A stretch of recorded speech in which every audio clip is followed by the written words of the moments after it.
आता पण परमपूज्य माताजी निर्मला देवी यांनी महाशिवरात्रीनिमित्त पुणे येथे केलेले भाषण ऐकाल.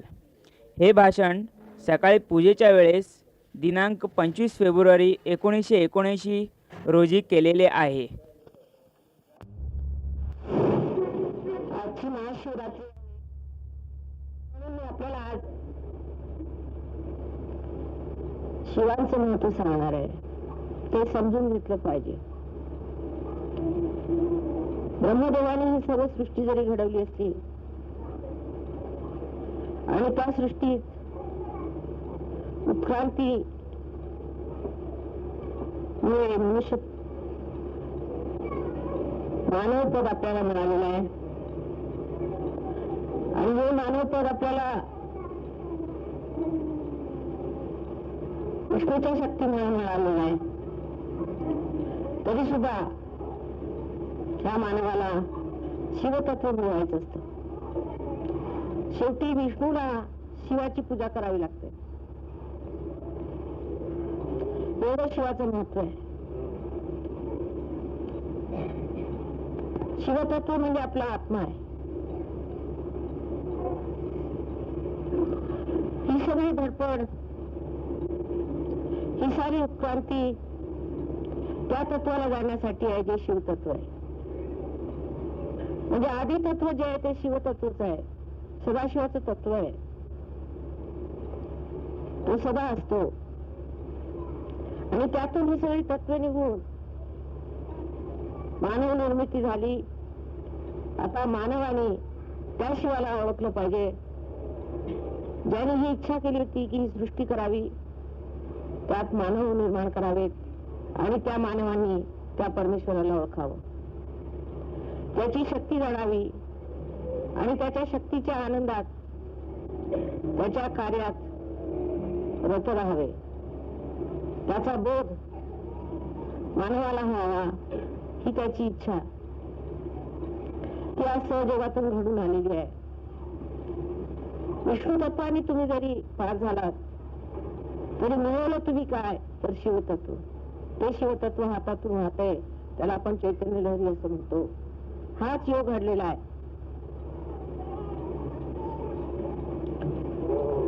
शिवानी आपली शक्ती ही शिवशक्ती आहे. तिला आपण महाकाली शक्ती म्हणतो. त्यातलाच थोडासा भाग कुंडलिनी म्हणून प्रत्येक मानवात ठेवलेला आहे आणि ती ह्या साही चक्रातनं निघून परत शिवालाच मिळते. हे असं शिवतत्व आहे. शिव म्हणजे करुणेचा सागर, दयेचा सागर, प्रेमाचा ठेवा. हे सगळं प्रेम तत्व आहे. शिवाला जाणलं म्हणजे सत्य जाणलं आणि तो आनंद सागर आहे. त्याच्यातनं आनंद वाहत असतो.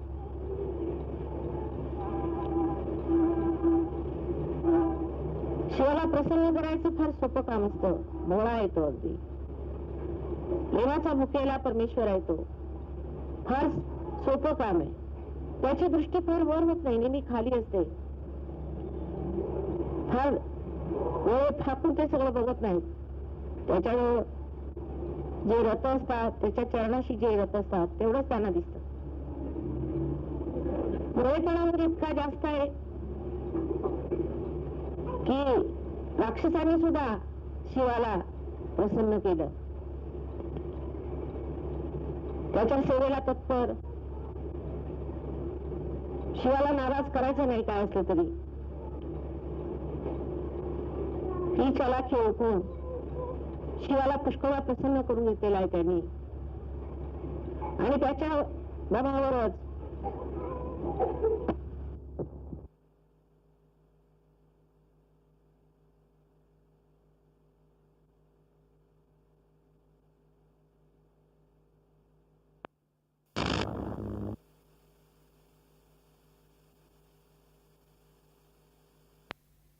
मात केलेली आहे किंवा म्हणता येईल किंवा शिवतत्व आपलं त्यांनी थोडं बहुत जागृत करून घेतलं आणि शिवाला प्रसन्न करून घेतलं आहे. तेव्हा काही जरी केलं तरी आपलं अस्तित्व सहसा सहशी मिटू शकत नाही असा विचार करून ते वाटेल ते करत आहेत.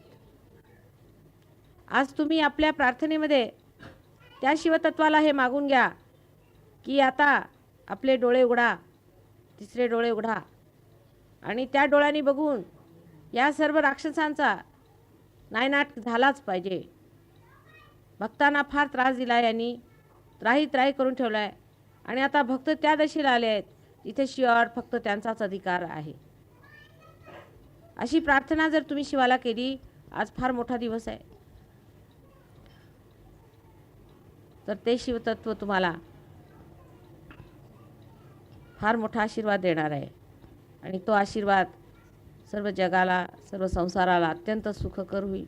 हा आशीर्वाद मागून घेण्याचा, इच्छा करण्याचा सर्व अधिकार आपल्यालाच आहे. म्हणून हा आशीर्वाद मागून घ्यावा आज. तसंच स्वतःच्या शिवतत्वाबद्दल सुद्धा परमेश्वराला आज मागून घेतलं पाहिजे. शिवतत्व म्हणजे आत्म्याचं तत्व आहे, अगदी निर्वाज्य, निर्लिप्त, संन्यस्त आहे ते. ज्या माणसाचं लक्ष आत्म्यावर असतं त्याची प्रगती फार होते. आतमध्ये, स्वतःकडे, अंतर्यामात नेहमी आत्म्याची पूजा केली पाहिजे. आत्म्याकडे लक्ष असलं पाहिजे, म्हणजे बाह्यातलं लक्ष सुटून जातं. बाह्यातलं सगळं मिथ्या आहे. ब्रह्मतत्व हे शिवाच्या अंगातले रोमांच आहेत. तेव्हा शिवाला मिळवण्यापलीकडे काहीही नको. तेच आम्हाला मिळवायचं आहे, तेच आम्हाला जाणायचं आहे, त्यात आम्हाला रमायचं आहे, त्यातून आम्हाला जगाकडे बघायचं आहे. आत्म्यातून आमची दृष्टी बाहेर गेली पाहिजे, असं स्वतःबद्दल परमेश्वराला मागून घेतलं पाहिजे.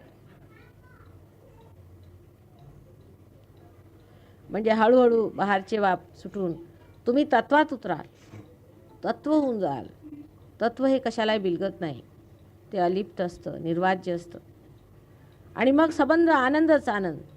त्या आनंदाला काही पारावार नाही. त्याच्यासाठी काही बाह्यातनं दाखवायला नको की आम्ही हे सोडलं ते सोडलं. ते आतून सुटत जातं आणि आपलं चित्त त्या शिवतत्वावर पूर्णपणे सामावून जातं. तसं आपल्या सर्वांचं हो, असा आमचा आशीर्वाद आहे आपल्याला. आज अत्यंत नम्रपणे ही शिवपूजा करावी आणि त्यातलं जे फार महत्त्वाचं आहे, ज्यासाठी हे संबंध सहयोग उभारला आहे, ते मिळवावं आणि ते तुम्हाला मिळेल अशी पूर्ण मला आशा आहे.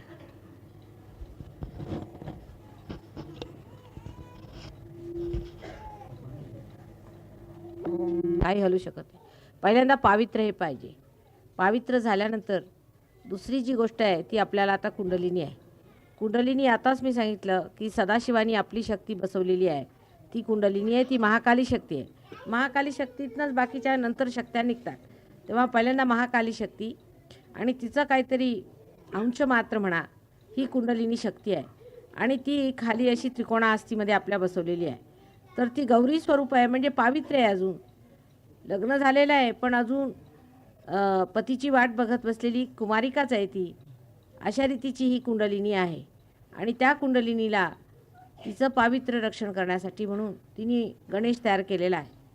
आता आपण गौरीचं म्हणजे कन्येचंच आवाहन केलेलं आहे आणि त्याच्यानंतर आता तिला जायचं कोणत्या मार्गाने, तर ते महालक्ष्मीच्या मार्गाने, सुषुम्ना मार्गाने जायचं आहे. आणि सुषुम्ना मार्गाने ती गेली की ते सदाशिवाचे पाय आहेत. तिथे सदाशिवाला भेटली म्हणजे हृदयामध्ये असलेलं जे परमेश्वराचं शिवतत्व आहे ते तृप्त होतं, ते संतुष्ट होतं, ते आलोकित होतं, प्रबुद्ध होतं. तेव्हाच आपला योग घटित होतो. तेव्हा पहिल्यांदा आता शिवावर पोहोचण्याच्या आधी त्याचा मार्ग आपण आक्रमण केला पाहिजे. म्हणून आता महालक्ष्मीचं आवाहन करायला पाहिजे.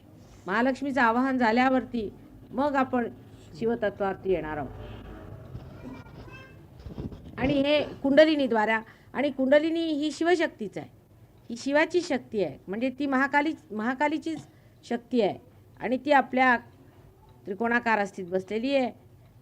पण ती शिवशक्ती नंतर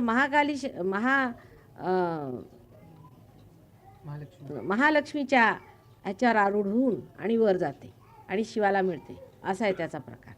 म्हणजे नेहमी लक्ष्मीनी पार्वतीची पूजा करावी किंवा शिवानी नेहमी वरदान दिलेलं आहे आणि नेहमी विष्णूंनी त्याची पूजा केलेली आहे. तेव्हा शिवतत्व हे किती वरचं आहे ते लक्षात घेतलं पाहिजे.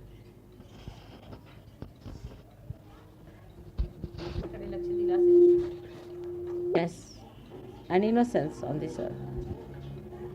Then we worshipped Gauri, that is the Kundalini, because through Kundalini only we get to our ascent.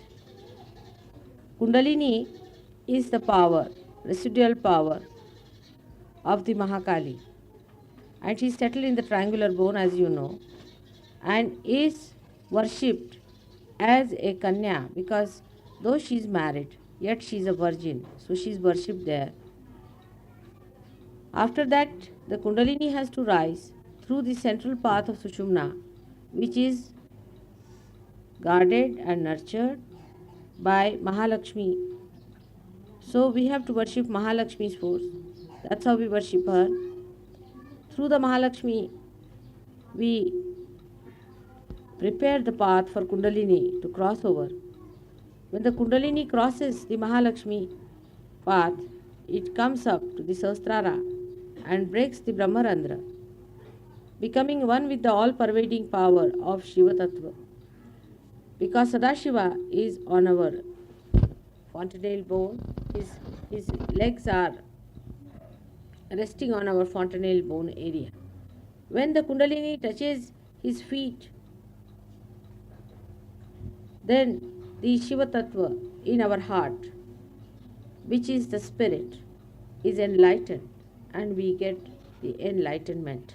This is the yoga which we achieve through our Sahaja system, and that is why we have now worshipped the Mahalakshmi.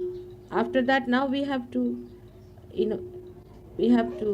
invite Avahana, as they call it, innovation, invite the deity of Shiva and Parvati, and then we have to put our hearts to pour its love, which is called as Abhisheka, through the symbol of water. The water container is like a heart which pours the water all the time on the feet, showing that it is our heart which is pouring our love on Shiva, by which we win him over and call him, invite him, and after that we will give him what he likes the most, is the Bela Patra, which is a leaf which has got 3 leaves on one stem, which means his 3 powers, Trigunatmika, 3 powers. So with our 3 powers, our 3 gunas, our 3 powers, we surrender ourselves to Shiva, and by that we show that we give our 3 gunas to you, so that we become Gunati. This is what is the Shiva Puja. May God bless you.